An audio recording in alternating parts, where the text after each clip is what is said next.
In today's show, the Blazers have doubled, tripled, quadrupled down on small ball, but there's reasons to believe that this version of a more diminutive Trailblazers lineup could make some waves, better than years past. Welcome to Locked On Blazers. Let's get into it. You are Locked On Trailblazers, your daily Portland Trailblazers podcast, part of the Locked On Podcast Network, your team every day.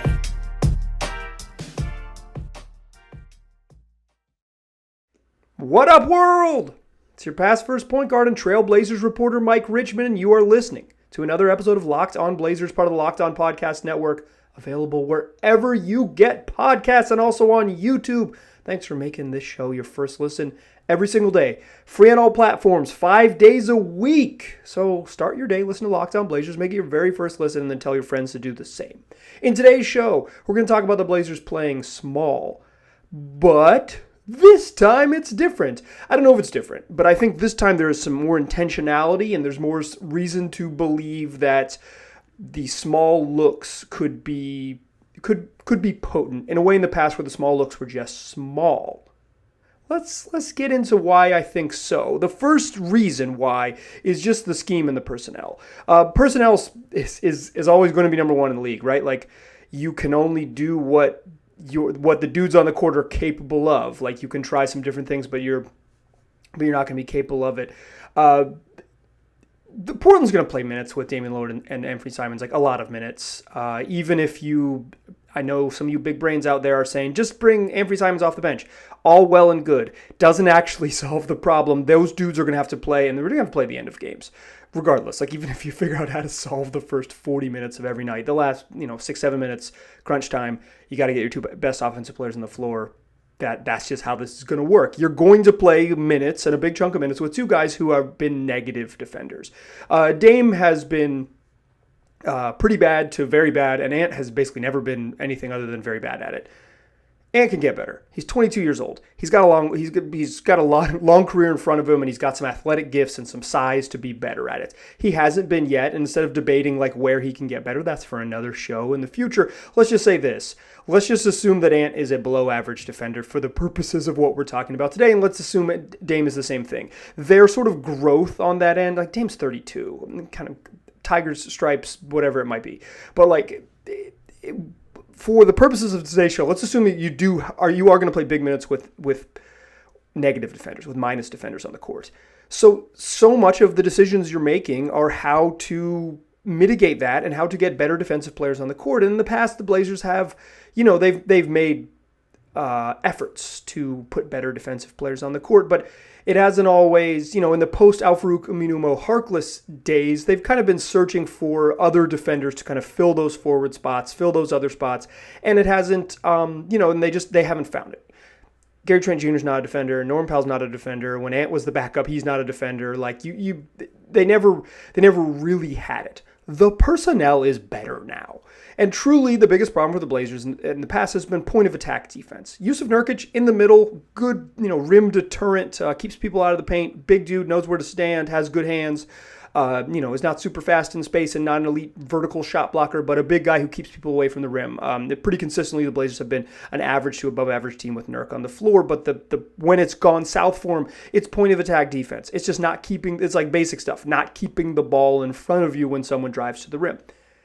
And some of that is just personnel stuff. Like, Dame really struggles with that. Anthony Simons has, I don't think that's his worst thing on defense. I think it's screen navigation with him. But when you put minus defenders on the court, it's easier to find them. But the problem was in the past, the Blazers couldn't put the right combination of players to say, hey, let's put a good point of attack defender on the floor to corral the ball. Like, hey, they want to get to the rim and they've got their one dude who gets to the rim. They didn't always have that point of attack defender. They're good defenders. Robert Covington, Larry Nance to some extent weren't that. They were team defenders. The Derrick Jones Jr. thing never worked because he's like a help side guy who was miscast as this like lead point of attack guy, and his sort of lack of strength and stuff in the Blazers' old scheme, more on that in a moment, got exposed. They've got better point of attack defenders, and that is step one. Gary Payton is an elite point of attack defender. He can really guard guards at a high level. I think he can you don't want him to like guard power forwards for 30 minutes a night, but he can switch and guard, probably 1 through 4 okay and 1 through 3 really well. He spent some spot minutes guarding Jason Tatum on switches and held his own. He had a couple of possessions early in the playoffs famously guarding Nikola Jokic on back-to-back trips when they hunted him on a switch, and he held up. Like he's probably the best point of attack defensive teammate Dame has had while he's been in Portland since Wesley Matthews left town. And straight up, GP might be better than that version of Wesley Matthews. But Wes was really good on defense, and the Blazers have been missing that over the last 7 seasons. It's been a minute. Jeremy Grant is a pretty good point of attack defender against sort of like-size guys. Like he's a pretty good defender when he gets other guys his size that he can stay with, and they're not point guards that can blow past him. He can guard pretty well. Nazir Little has chops to be a better point of attack defender. Josh Hart is a massive upgrade over what they've had coming off the bench at that guard spot defensively. He's better than Ant. He's better than CJ. He's better than Norm. Like any combination of those guys, Josh Hart is a better defensive player there. All of that personnel stuff is one of the reasons why, I'm not ringing the bell necessarily, but I think this flavor of the Blazers committing to playing smaller matters. Now, they're not going to play tiny. We're talking about small ball here, and I'm mostly talking about on the wings. I'm talking about the 2 forward spots the Blazers are comfortable playing smaller.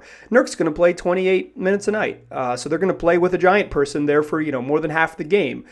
I think they go small out of that. Like, I think they go small, and they've pretty much telegraphed that they're going to try Jeremy Grant and Justice Winslow in super small looks off the bench.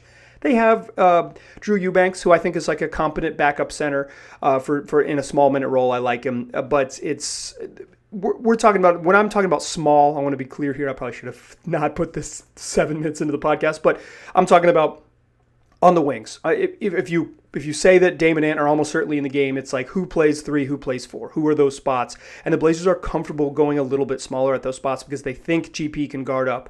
They think Josh Hart can guard up. They think Nazir Little and Justice Winslow can guard up. And frankly, I think that's a relatively safe bet. I think those guys are better point of attack defenders, better controlling the ball than they've been in the past. Skills get you one way, those sort of micro skills of the players you put on the court. My rant about micro skills and defense is for another day. We'll talk about that sometime in the future, maybe later this week even. But that matters. Like, the ability of your guys matters. That's the number one thing. The number 2 thing is scheme. Like, I don't think it's like 1A, 1B. I think like skill sets matter more than scheme because guys can break scheme and use their skills to kind of be special. But if the scheme doesn't complement what they do, see Robert Covington being asked to be a point of attack defender for most of the first half of last season, you look out of place. And then in Rocco's case, maybe you throw a fit a little bit. But it's scheme matters. That's why, like, coaching is not like nothing. Coaching doesn't mean anything. But for like, if you've listened to this podcast before, I think is a smaller point of the small part of the equation for sure. But it is a part of the equation, and the scheme with Billups, at least in theory, should be able to protect the Blazers' negative defenders a little bit better, at least in the regular season. And here's why I think that. A switching scheme in the regular season, for the most part, a more willingly switching scheme for the most part, can actually help you hide guys. As opposed to teams hunting it, like if you switch a bunch, soft switching in the playoffs, teams will hunt. But in the regular season, teams aren't as aggressive scheme-wise of saying, hey, let's go get Dame, let's go get Ant. Sure, they'll do that a little bit, and sure, at crunch time, that's real. Like, teams will hunt the worst defenders. But otherwise, switching just helps you get off the ball quickly and say, okay, every action we're going to switch it, just keep guys in front.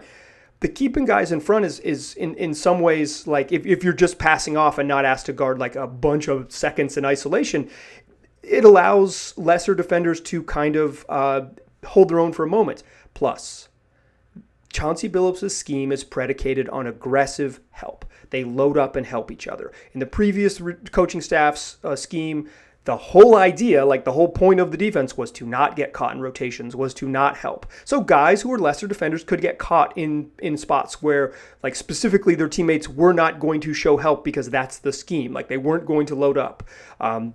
It's like that was a feature, not a bug. Now, the issue here with the sort of aggressive help scheme is you got to recover and help behind and do a bunch of other stuff to, once you get scrambling, to scramble back and get in position, something the Blazers weren't very good at.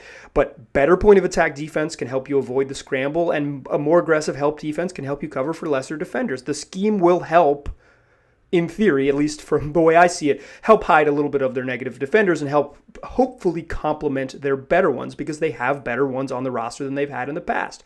I think I've said this, and I'll probably say it again later in the podcast. I'm not sure that the Blazers on a raw talent standpoint are better than they were last year, but I think the roster, for the most part, fits better and makes more sense. Fit is probably more important than overall talent, unless the overall talent is like overwhelming. The Blazers weren't overwhelmingly talented, so give me a better fit, which I believe that they have this year. There are other reasons that I think the Blazers' willingness and intentionality to go small, intention to go small, are going to pay off.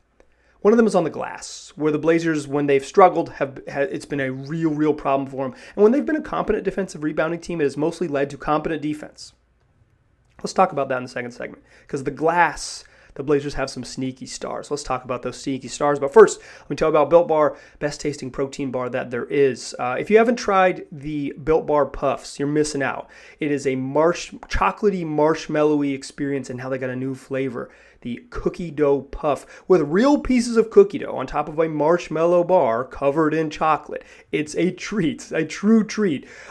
Plus 15 grams of protein, just 160 calories. So it's great for your pre-workout routine. It's great for your midday snack if you just need a little boost in blood sugar with some protein that your body can use. And it's great if you just need something that tastes great, something that you'll enjoy. Check it out. That's Cookie Dough Puff. Or check out everything else on their website, built.com. While you're there, use the promo code LOCKED15. You'll get 15% off your next order. That's promo code LOCKED15 at built.com. All right. The Blazers are going to be better on defense. The small ball bet is going to be better on defense because of the personnel and the scheme. Before we talk a little bit more about the personnel, because there's some real skills of the personnel that's going to help the Blazers on the glass, a place that has been an issue for them in the past. I want to talk just the intentionality of this. The Blazers built this roster with a purpose. They did not mistake themselves into Gary Payton. They did not need to trade Gary Trent and just found a mild upgrade for him and ended up with Norman Powell. They were very specific in choosing Gary Payton, in choosing to trigger the hard cap to chase Gary Payton because he was someone they wanted. They were specific in targeting Jeremy Grant for the price that they did, and they were specific in not signing other centers. They believe in small ball. They did this on purpose. Whether it's going to work or not is something that we'll see in the fall, but they believe in this look. They believe, both Joe Cronin and Chauncey Billups have mentioned it, and unprompted, basically, in interviews this offseason, mentioning that Justice Winslow and Jeremy Grant are likely to see time at center. They're going to play small, and they're going to do it because they believe it works. But if you go small, one of the things about it is you don't have your tall players on the court. And that might seem simple enough, but it's a problem. And one of the ways it's a problem is just the sort of defense and rim protection stuff. But the final leg of defense is grabbing the defensive rebounds. And in previous seasons, some of the Blazers' struggles have been that they've just been horrific on the defensive glass. Last season, before it all went to hell, through the December 31st of 2021, that was Dame's last game. So it's kind of, not only is it the flip of the calendar year, it's kind of when they truly threw in the towel. Like, they were 35 games into the season, they were 13-22, and they looked awful. But with the crew, before they kind of pulled the plug and before it really went south with the tank squad at the end of the year, they were a competent rebounding team. They were 6th in defensive rebounding, and they finished 20th. So the bottom fell out. Nurk played until the All-Star break. Like, he was on the court. So it's not like they totally were devoid of center, totally devoid of size. But they were, when they were closest to whole, they were a pretty good defensive rebounding team. They were not ever a good defensive team ever at any point. They were like 30th before making a little climb up to all the way to 27th, baby. But last year, is not like this outlier, them being a bad defensive team, being a bad defensive rebounding team. It's been a thing that's been real for them. The season prior, they were 20th. The season before that, 28th, then 8th, then 6th in defensive rebound rate. That's the percentage of available defensive rebounds you grab, basically preventing folks from getting offensive rebounds. Better stat than raw defensive rebound rankings because teams play at different speeds. But when the Blazers have been a top 10 defensive rebounding team, when they were 8th 4 years ago and 6th 5 years ago, when they were 6th in defensive rebounding, they were the 6th best defense in the league. That was the 2017-18 season. They were legitimately good on defense. They were worse on offense for sure, but part of what propped them up was they didn't give up second chances. The following year, they finished 16th in defense according to NBA.com. They were 8th in rebounding. They've bottomed out since then, 27th, 29th, 29th in rebounding, in defensive rating since then, and they've been a bottom 10 defensive rebounding team. The glass matters, and it's why playing small in the past has been, or smaller at some spots, has been worrisome. You know, Carmelo Anthony as your backup power forward and then your starting power forward, that group was awful on the glass. You need better rebounders. And here's the thing. The Blazers can go small and put elite rebounders on the court. Josh Hart is one of the best rebounders in the NBA. It's kind of a crazy thing to say. He is absolutely one of the best rebounders in the NBA at his size, right? I would be hard-pressed to find 3 dudes his size, 6'5" and under, or just 6'5", no taller than 6'5", who rebound at the rate that Josh Hart does. He has a nose for the ball. He's tough as heck, and he's just good at rebounding. He can go to the glass. He's had some monster rebound games in his career. Like he is not a good rebounder for a guard. He is a good rebounder, period. The numbers suggest that he is one of the best rebounders in the National Basketball Association, period. But the Blazers can put, but you know, he's 6'5", it's all that. Like, they're going to need to put some other guys out there that can board. They've got it. Gary Payton is one of the best rebounding guards in the league. Justice Winslow, for his size, grades out as a well above average rebounder. And Nazir Little, while he's a better offensive rebounder than defensive rebounder, also grades out as an above average rebounder. Payton and Hart are elite, particularly Hart. Right? Payton is elite for his size. Winslow and Nas Justice and Nas are good rebounders for their size. That means when the Blazers do go small and they are comfortable playing Jeremy Grant at center, and he is a bad rebounder, they can put good rebounders around him. You can put Josh Hart and Justice Winslow on the court. You can go super crazy small with Josh Hart and Gary Payton flanking Jeremy Grant and play a crazy switchy lineup. And you'll have elite rebounding on the court. There is reason to believe that the Blazers can still be a straight-up good defensive rebounding team, even when Nurk sits, even when they go small, because the personnel of Josh Hart and Gary Payton and Justice Winslow and Nazir Little are all very good rebounders. And typically, Damian Lillard teams have, early in his career, he was on teams that were good defensive rebounders. He's not getting crushed. Like, he's not just like nobody boxes out in the league, but he's not like a crazy box out sieve at his position. Like, he can get in there. Certainly a better rebounder than CJ and Ant are, or CJ was and Ant is. CJ's not. He didn't go anywhere. He just plays for another team. But like, one of the keys to the Blazers' success, like beyond the what we talked about in that first segment, the personnel stuff, controlling the ball, keeping it in front of you, running a switchy and help-centric scheme that kind of helps you hide your weakest defenders, is going to the glass and only giving up one shot. And the Blazers have personnel that suggests they could be better at it than they've been in the past. They can basically always play an elite rebounder for their position at all times, and sometimes they can play 2 of them along with Jusuf Nurkic. And that is going to be valuable for him because limiting shots is basics of basketball on paper. Giving up fewer field goal attempts is the key to limiting points, right? Fewer opportunities. That is basically at the heart of all of the math behind basketball. Those are a combination of reasons, but the personnel, the scheme, and the rebounding, and the elite rebounding for smaller players are reasons why I think this experiment, this intentional move by the Blazers roster builders, by Joe Cronin et al., I think it can work. I remain a little skeptical, though, if I'm keeping it a buck. If I'm being honest, I'll keep it a $1.75 with you in the third segment. I have my reservations about this working. Let's talk about why small ball is still more experiment than method, for me at least to this point. Still a pass, first point guard. Still Mike Richmond. You are still listening to Locked On Blazers. We're still talking about the Blazers going small on purpose, and why it can be better than when they've been small in the past. Do you remember last season? The Blazers played a game in Cleveland against one of the biggest teams in the league, a team with 3 7-footers. Larry Markkanen was hurt, so they were only playing 2 7-footers at the time, but a giant team. And the Blazers closed that game with 4 guards on the court: Dame, CJ, Norman Powell, and Anthony Simons. It was outrageous, but it was a way to get the Blazers' 4 best offensive players on the court all at the same time. You basically don't have any positive defenders in that group, all negative defenders. Maybe Norman Powell's like a neutral, but like all slightly below average to well below average defenders, all below 6'5", all below 6'4", maybe. Like it just not the group you want. And it was a moment that stood out, it was almost like Billups. It was before Neal got fired. It was almost like Billups. To me, it read as like Billups being like, "This is what you're giving me? Then this is what I'll do," kind of throwing up his hands at a roster that didn't make sense.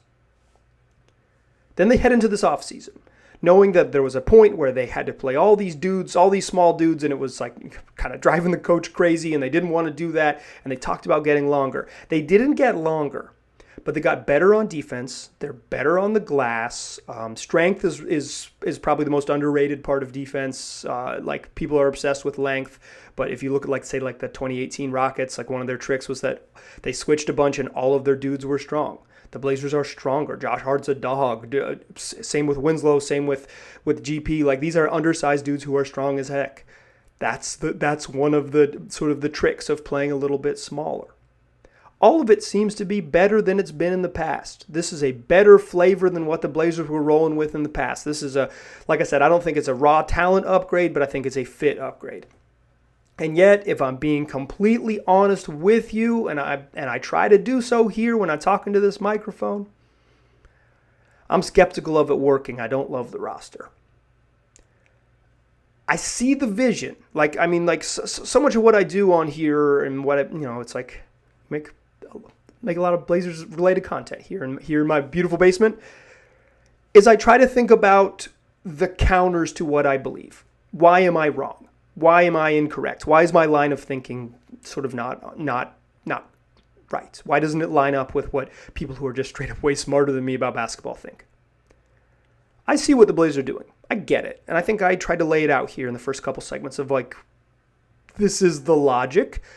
Clearly, it's an intentional move, and at some point, I think they're going to trade to rebalance the roster. I really do believe that there's almost no way that the team that starts the year is. I was going to say there is no way the team that starts the year is the team that finishes the year. They're going to have to wheel and deal to some extent. So maybe they won't be all in on it, but they're going to be all in on it for half the year, 40 games, 35 games, and then they can maybe recalibrate. But those first 35 games, they're committed to this, and I remain a little skeptical about it. I think small ball, like truly all wings type of small ball. One, it's best when everyone's 6'8". The Blazers they're not playing 4 dudes who are Jeremy Grant size. They're playing 1 Jeremy Grant and a whole bunch of people that are the same size as Nazir Fiddle and Justice Winslow. Long, strong dudes who stand 6'5". Like there's limitation for sure. There's just like a reality of it. But in general, the trend towards all wing ball has both worked with bigger all wings and also in the playoffs.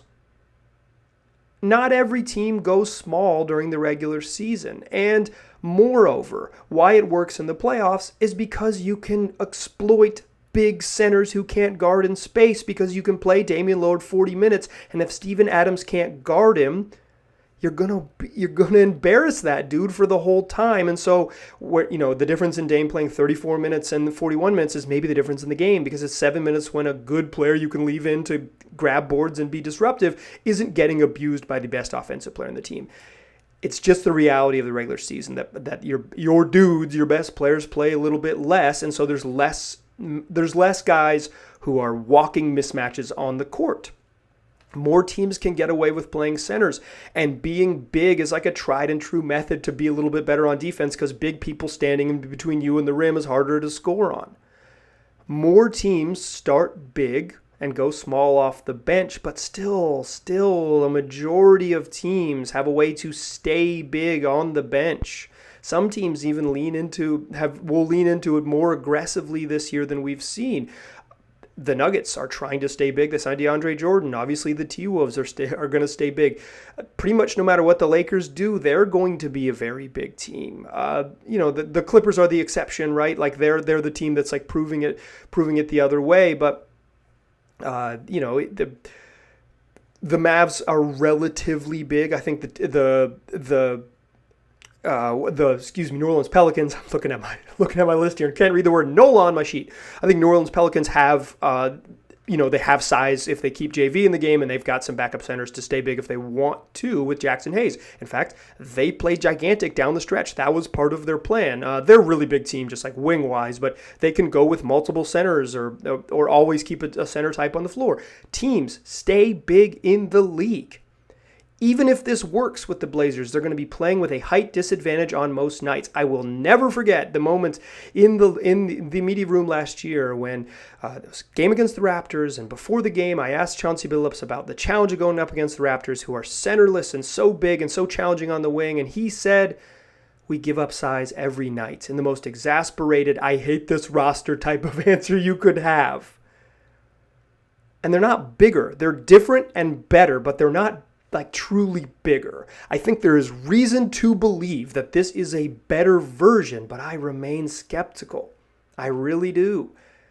And part of the reason I remain skeptical, and we'll close on this, is you can't get all these dudes on the court at once and maintain how good you are.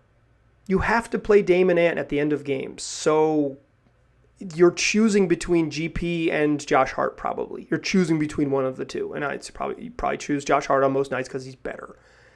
You can't really play one of those dudes at 4, so it's got to be Jeremy Grant, unless you're trying to go super small, and then you're choosing between Nas and Justice Winslow. But if you want to get Nas and Justice Winslow and Jeremy Grant and Josh Hart and Gary Payton on the court, you are taking off good players to do so, and you're taking off your best offensive players to do so. The calculation of small ball, I like the idea. I even like these. I like these players. I really like Josh Hart and Gary Payton as just like in a vacuum type players. Justice Winslow is like fun and multi-skilled and super left-handed. If you know, I'm a big Nazir Little guy. I like him, but it's hard to find. It's like they can find combos that work, but like a lineup that is both potent on offense and potent on defense and doesn't give up the size that they might give up is a little bit tricky. It's pretty clear who the Blazers' 4 best players are. It's a mystery who plays 3 at the end of games to me a little bit. And if they're really committed to small ball, to some extent, it's a mystery to me who is like, what combo works with just Dame or just Ant on the court. I mean, you're going to lead just Dame because he's a better basketball player, but it's like, what combos work?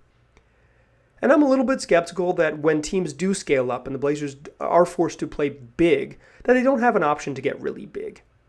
You can put Trendon Watford in there, and maybe Jabari Walker surprises and is like a contributor early on, or Greg Brown takes a leap or something. But like, they don't have an option that like easily slides Jeremy Grant to the 3 and maintains like a reasonable level of spacing, because neither Drew Eubanks or Jusuf Nurkic can do that. Some of it is I'm worried about their lineup versatility. Can they go super big? I know they can go super small without giving up some of their strengths, without accentuating some of their weaknesses. Can they go the other direction? I remain a little bit skeptical. And in the regular season, that ability to stay big is going to matter. If the Blazers get to the playoffs, I think they got some really fun playoff lineups. I think they're going to get to the play-in and have a chance to get into the playoffs and do damage and all that. Like, I think they're very clearly one of the 10 best teams in the West. They say healthy, somebody doesn't. They're 9th. I think they have a path to being 6th relatively easily, right? Maybe even higher.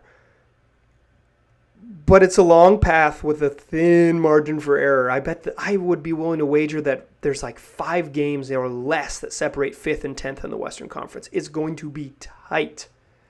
And if the Blazers get exploited a little bit because they just don't match up well against teams that can go super big and stay big, that might be the difference in 7th and 10th. That might be the difference in 6th and 8th. Like, it's a lot. It's thin for them. I like this group. And doing this exercise make me maybe soften to some of my skepticism, to be honest. But I remain a little skeptical.